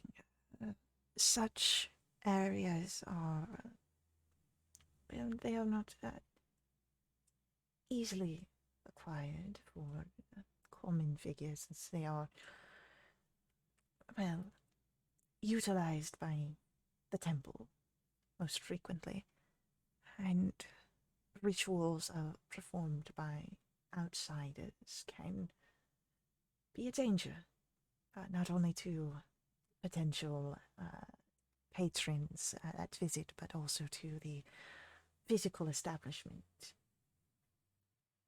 You may understand our concerns when dealing with such a historic existence as our cathedral. No, of course, completely understand, but that is just why we've come here. To it's this place is that's such an icon. We couldn't think of anywhere else to do what we're here to do. Roll another persuasion check. Well, Avi is doing this. Brack and Cecil, what are you guys doing? I mean, Bracken's chowing down, but Then Bracken, you would have been asked to stay outside the temple. oh, You need to be out there with Zephyriel at school. Yeah. Cecil's kind of distracted by that mirror that he couldn't get. Thinking yeah. of, thinking about the lethal saleswoman. Um, Just aggressive sales tactics, as far as he knows. Everything in Gloom Noir is aggressive sales tactics. So as you have this conversation, you can see that this acolyte notices something in you. Perhaps in you and Ansel both, but they nod.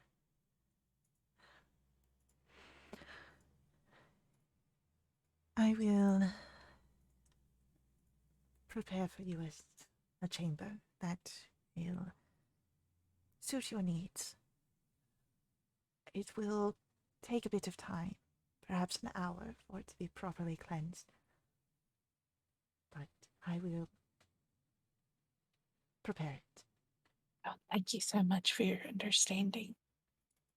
And with that, the acolyte bows and we'll head off. And you can make it back to the Scriptorian Umbranari. This time, as you enter in, Bennett waiting for you to provide a guide. Emily giving a glare at you and Bennett.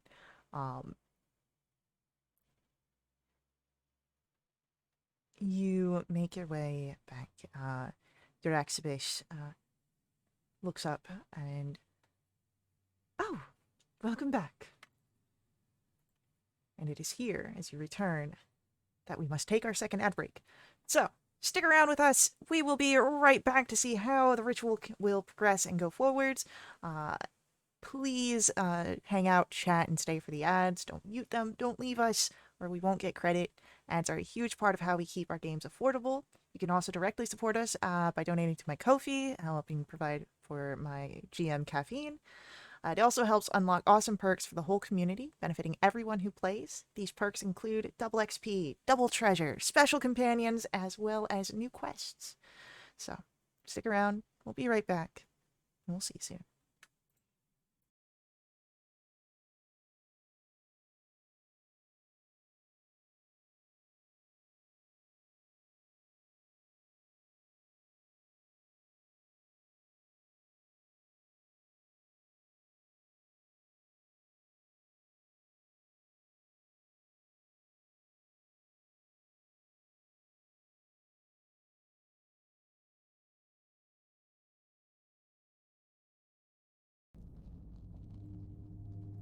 All right, welcome back. Sirenscape drops on us. You guys have made it back. You've secured the chamber. You've gotten the candles. You have an extra candle. You have the mirror that you need.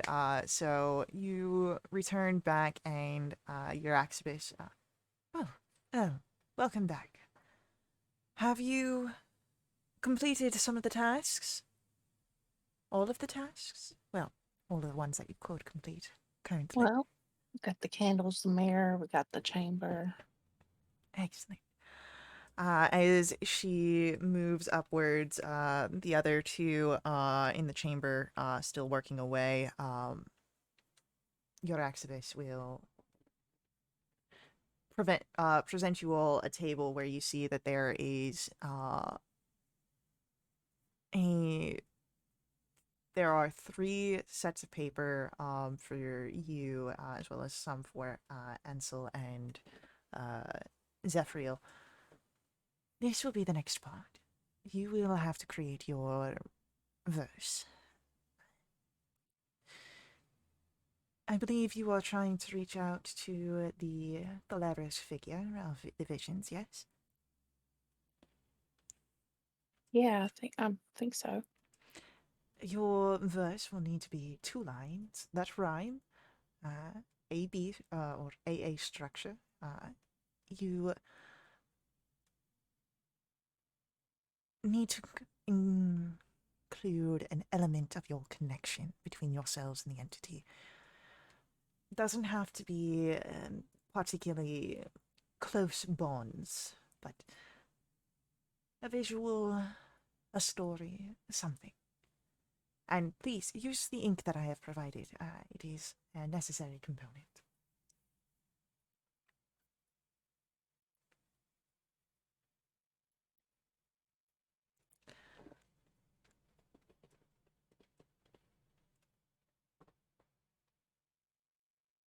So,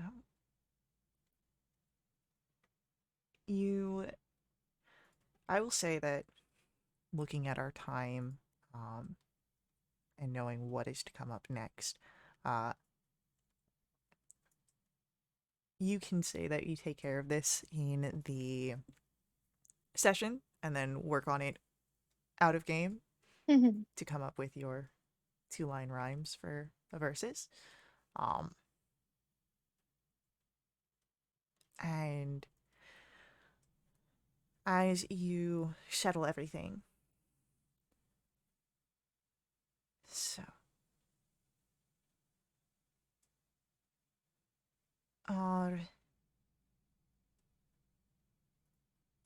after the ritual chamber is prepared, we will have to go there and set things up with the mirror and the altar, the candles. It's a whole ordeal, as I told you before. But the ritual before the ritual. You must wash yourselves, purging of the self. Purification, you must bathe in blessed waters. You could also consume a special potion, but we do not have any of those currently available. But blessed waters, easy enough to achieve.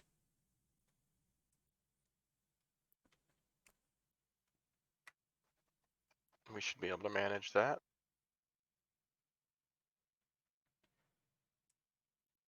When you are bathed, the ritual then can proceed.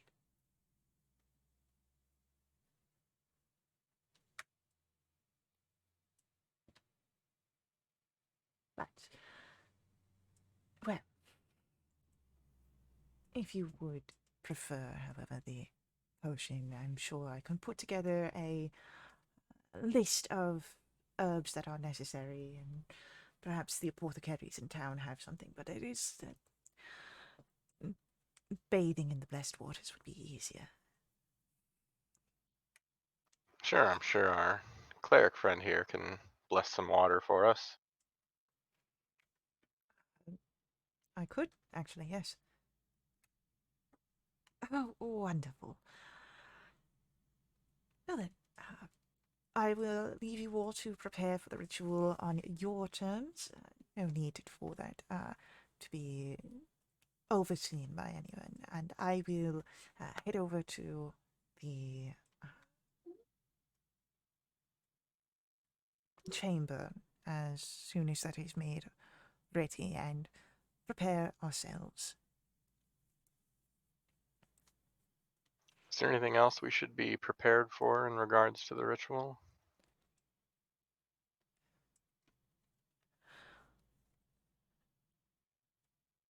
It could be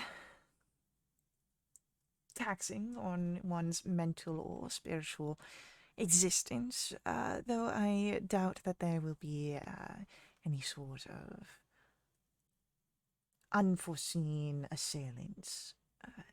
Though I am no diviner by practice. Anything can happen. But trust that I have done this ritual before, and, well, I stand before you all the same that I have been.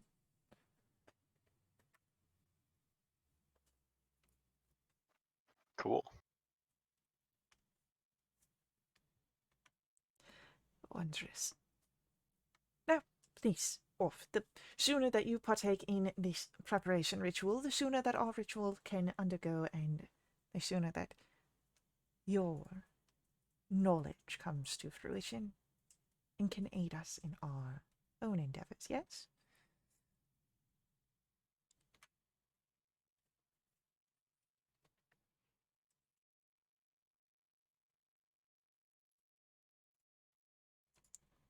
I guess he's got a point. Yeah. So your octopus then sends you on your way. Now, as far as a bathing in blessed waters, this can be done as a, you have the bathing halls at the Ravenmere Manor. There's probably some form of a public baths house in the city that you could search for. Ansel able to bless things as a cleric. Probably don't need to do too much in the efforts of finding just an applicable area to create this purification process for the ritual, as your Axbase has said.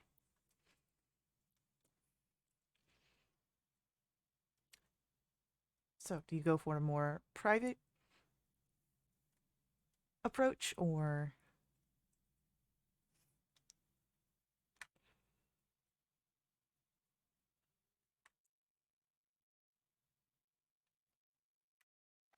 Doesn't matter to me.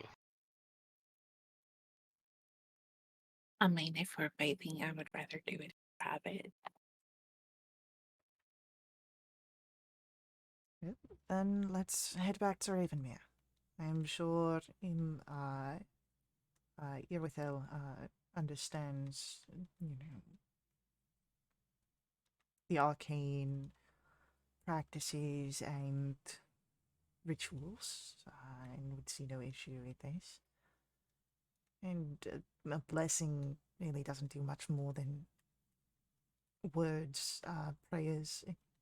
There's not much in the form of materials utilized for it, so.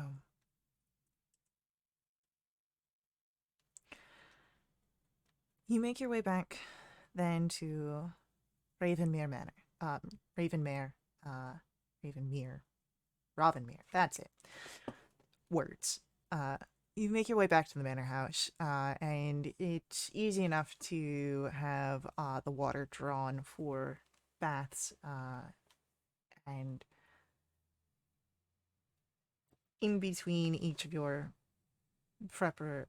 your purifications, your bathing, Ansel will go in, bless the waters, and soon enough, you've all cleaned. But during this, why don't we get some thoughts that occupy your mind that perhaps you expel during the process of this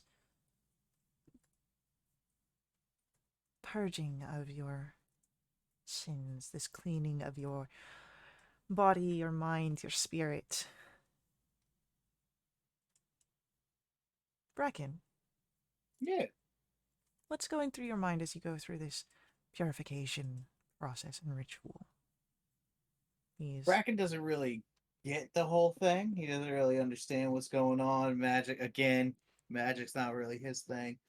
But, it's if people are like on board with it and, everyone seems to be going along with the whole thing, he's not one to, rock the boat none about it.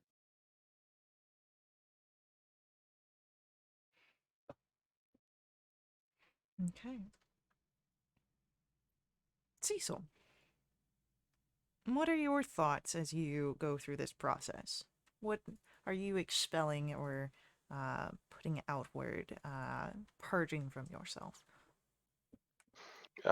Cecil's trying to maybe focus on some happier memories from home and the most recent things with Jellives and Siltrig kind of clouded a lot of that. So he's trying to relax and make a real effort to let some of that go. And this process kind of reminds him of his sister. So he's trying to focus on that and relax and trying to center himself around that. Feel these sort of proverbial weights as you shift, let them move, let the waters flow, and you focus on the happier thoughts. Avi, Mm. what's going through your mind? What are you sort of focusing on and perhaps expelling, letting go of during this smaller pre-ritual ritual? Uh,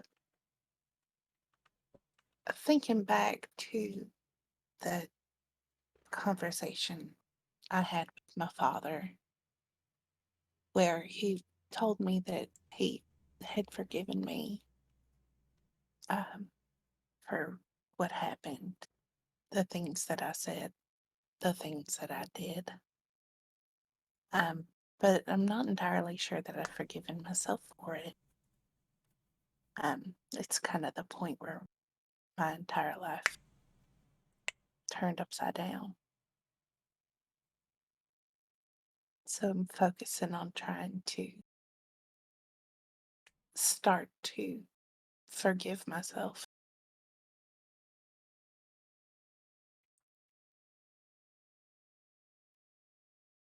You start the process. And it's It's symbolic.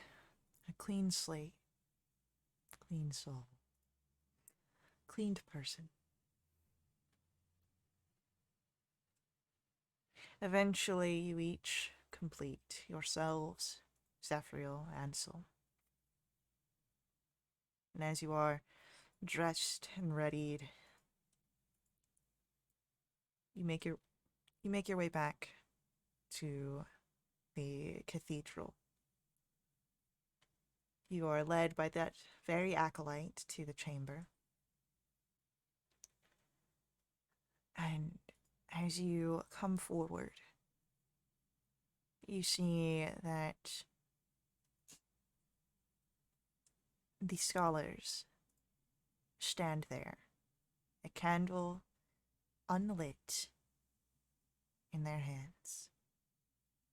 A little bit of ambient light still here. As Euraxibes welcomes you further in, hands you each a candle.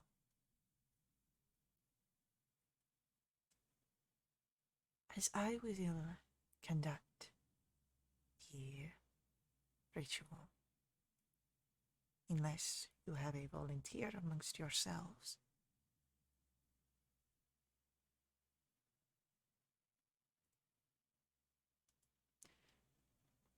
I will take the silence as deferation. I will stand at the center, and I will lead this ritual. From the shadows, across the veils, to reach out to Thaleros, to find the source of your visions, to seek answers.